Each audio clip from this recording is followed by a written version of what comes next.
Badru maal sitti dhagahame Aggaaroo? Biyya gootaa, biyya mootii. Biyyattiinis mootiidha. Nuuf ta'a kanaa booda garuu kanaa booda nuuf ta'a.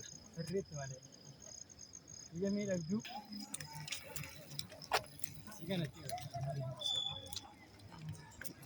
Aggaaroo abbaa booqaa qarshiitu boroodhaa qoqaa.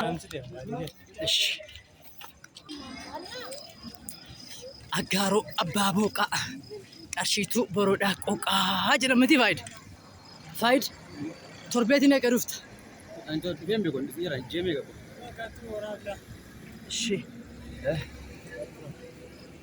السلام عليكم ورحمة الله.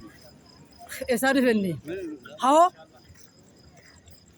Biyya miidhagduu kanaa agarree maashaallah baay'inatti tole.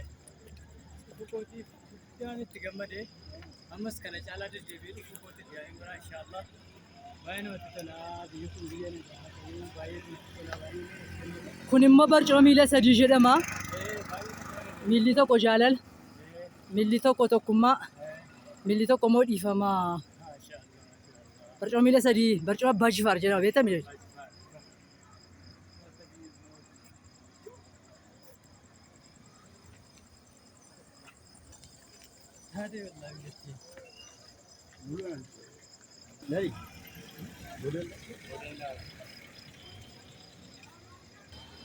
Salaamu alaikum warahmatullahi wabarakatuh. Kun egaa magaalaa Aggaaroo, magaalaa jaalalaa, magaalaa tokkummaa, magaalaa guddittii. Yeroo ammaa immoo biyya keenyaatti magaalaa duree ta'uudhaan biyya keenyaaf fakkeenya ta'aa jirti. Keessattuu barcumni kun immoo barcuma beektee namni gaafa mana namaa dhufu, gaafa mana kee dhufu dura maal kennitaafi? Barcuma kennitaafi. Barcuma miila sadii kennitaafi. Nutis dhufneerraa.